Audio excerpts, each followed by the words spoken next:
Haikal meluru laju dan cuba diberikan cabaran di sebelahnya. Bila peserta dari Thailand Nil Tafon sangat mencabar, tetapi Jordan Nepal sekadar mengakhiri perlumbaan di tempat yang keempat. Jadi 1, 2 dan 3 menyaksikan bagaimana Haikal Hanafi di sini terus mempertahankan tempo lariannya dan seterusnya melintasi garis penamat terlebih dahulu dengan catatan 10.35.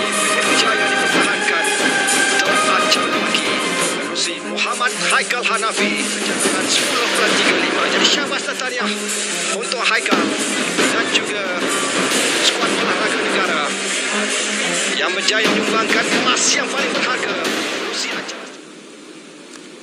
Okey, hai. Assalamualaikum dan selamat pagi. Okey, pada hari ini kami daripada Kumpulan 1 akan menerangkan bidang kemahiran asas olahraga iaitu larian 100 meter. Jom ikut saya.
Sebelum kami meneruskan penjelasan kami berkaitan kemahiran asas olahraga larian 1 meter ini, seeloknya saya memperkenalkan diri saya dan ahli kumpulan saya. Saya Muhammad Azri bin Manap bernombor kad matrik D202010095034 dan mengambil ijazah sarjana muda pendidikan jasmani. Hai, Assalamualaikum warahmatullahi wabarakatuh. Nama saya Muhammad Safwan bin Muhammad Basri. Nombor kad matrik saya di 202010955024 daripada kos SMP Pendidikan Jasmani daripada Fakulti Sains Sukan dan Veteran Latihan. Hai, nama saya Muhammad Syaikhal bin Salahuddin. Saya memegang nombor matrik D202010095030 dan saya akan menerangkan kemahiran asas olahraga larian pecut 100 meter.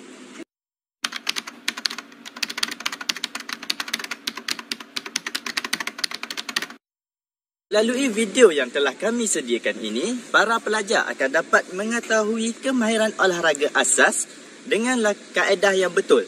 Seterusnya, melalui video yang telah kami sediakan ini juga, para pelajar dapat menggunakan konsep pengetahuan dan prinsip mekanik semasa melakukan kemahiran olahraga asas larian 100 meter ini. Dan yang terakhir sekali, para pelajar juga dapat mematuhi dan mengamalkan elemen pengurusan dan keselamatan ketika melakukan larian 100 meter ini. Okey, seterusnya, di sepanjang proses pengajaran dan pembelajaran ini, pelajar akan dinilai melalui 3 aspek iaitu psikomotor, afektif dan kognitif. Melalui aspek psikomotor, pelajar akan dapat mengetahui untuk melakukan larian pecut dengan menggunakan blok permulaan larian. Seterusnya, melalui aspek kognitif pula, pelajar dapat mengenal pasti kedudukan pusat graviti semasa kedudukan kegarisan dan sedia. Dan yang terakhir sekali, bagi aspek efektif, pelajar dapat bersedia dari segi pakaian, peralatan dan kawasan yang selamat serta sesuai untuk melakukan aktiviti ini.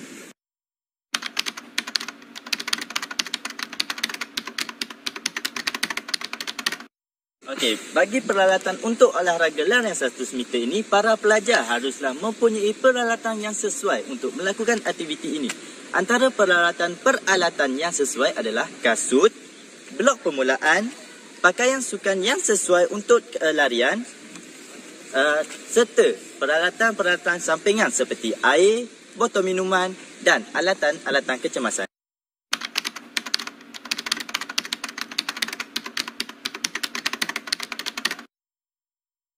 sukan larian pecut 100 meter, pelajar harus membuat ragangan badan. Okey.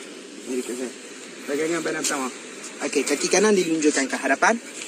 Kaki kiri diangkat dan disilangkan di atas paha kaki kanan. Okey, kedua-dua tangan akan menyentuh kedua tapak kaki dan akan tarik ke belakang. Okey, tahan selama 8 saat. Okey, seterusnya. Kaki kiri pula dilunjukkan ke hadapan. Kaki kanan disilangkan dan kedua-dua belah tapak tangan membuat perkara yang sama dan tahan selama 8 saat. Okey. Ragangan kedua. Ragangan kedua. Kaki kanan dilunjukkan ke hadapan. Kaki kiri dibengkokkan sebegini. Okey, tangan kanan akan memegang paha tangan kaki kiri, manakala tangan kiri akan memegang hujung tapak kaki hadapan. Okey, tahan selama 8 saat. Okey, pergerakan yang sama dilakukan dengan menggunakan kaki kiri. Kaki kanan dibengkokkan, tangan kanan akan memegang paha kanan dan tangan kanan akan memegang hujung tapak kaki tangan kiri. Ditahan selama 8 saat. Dan seterusnya, ragangan yang terakhir, iaitu ragangan ketiga. Ragangan ketiga, kaki kiri dilunjukkan di hadapan, manakala kaki kiri dibengkokkan seperti ragangan kedua. Dibengkokkan. Kedua-dua tapak tangan kiri dan kanan akan memegang hujung tapak kaki kanan dan ditarik ke belakang dan tahan selama 8 saat. Okey, langkah seterusnya diulangkan dengan pergerakan yang sama.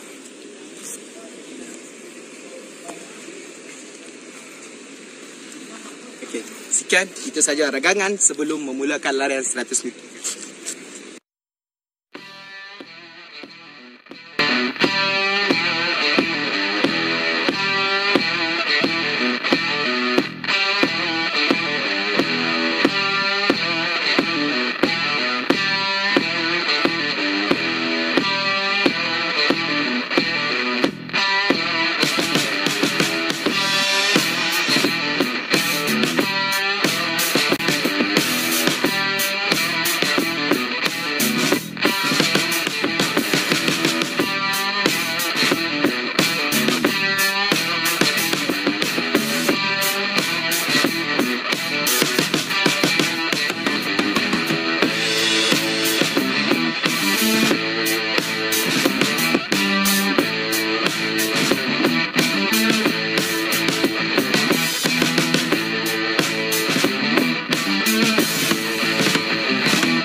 Saya akan menerangkan tentang blok permulaan.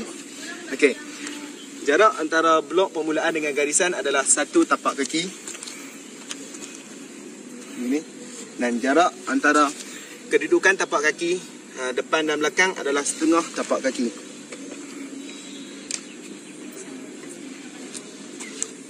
Itu saja tentang penerangan blok permulaan larian cara lari pecut 100 meter.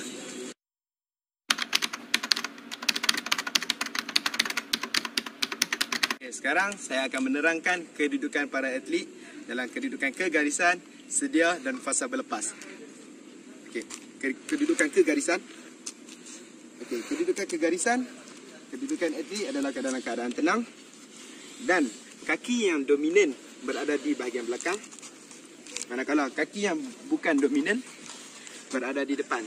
Ini memudahkan para atlet untuk berlari dengan memulakan langkah.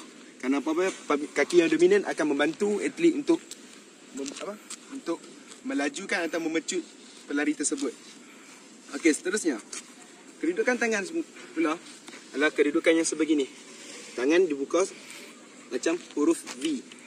Dan kedudukan tangan berada di belakang garisan. Dan tangan pula dibuka dengan seluas bahu atau lebih sedikit daripada bahu. Okey, seterusnya adalah kedudukan sedia. Okey, atlet dalam kedudukan sedia. Okey, dalam kedudukan sedia, pinggul diangkat melebihi baras bahu dan kedudukan graviti yang berada di bahagian sini dipindahkan di bahagian kepala.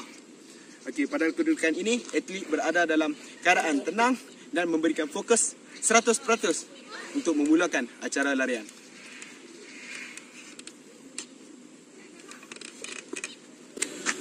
Iaitu fasa pelepasan. Pelepasan atlet dengan menggunakan blok permulaan larian. Okey, atlet ke garisan.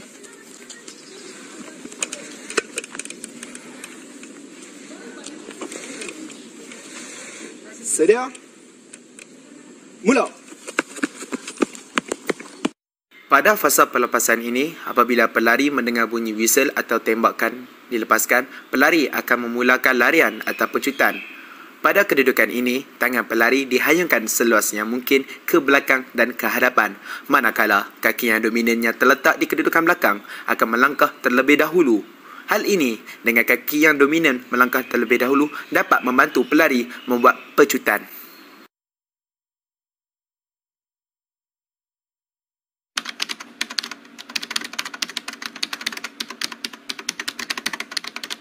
Yes.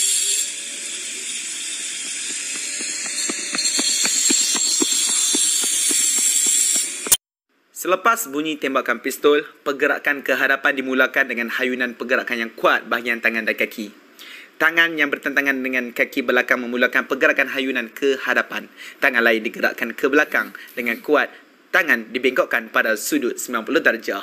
Lutut belakang digerakkan ke hadapan dengan cepat pada tahap rendah. Kaki hadapan diluruskan sepenuhnya. Fasa pecutan melibatkan larian dalam jarak di antara 30 hingga 60 meter. Kedudukan badan berubah dari rendah ke condong ke hadapan. Jarak langkah juga turut bertambah dalam fasa ini. Kelajuan maksimum dan kengkalan kelajuan. Fasa pecutan berlaku di antara jarak 30 meter dan 60 meter iaitu pada awal larian. 95% daripada kelajuan maksimum dicapai pada jarak-jarak kira-kira 18 meter. Apabila seorang atlet itu mencapai kelajuan maksimum, kadar pecutannya ditentukan oleh tahap kecergasan fizikal atlet tersebut.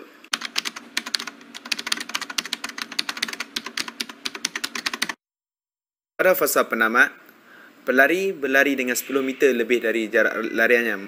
Itu bermaksud pelari pada jarak 10 meter terakhir, pelari perlu memecut sehingga mencapai tahap maksimal untuk sampai ke garisan penamat. Pelari perlu berlari pecut sehingga melewati garisan penamat.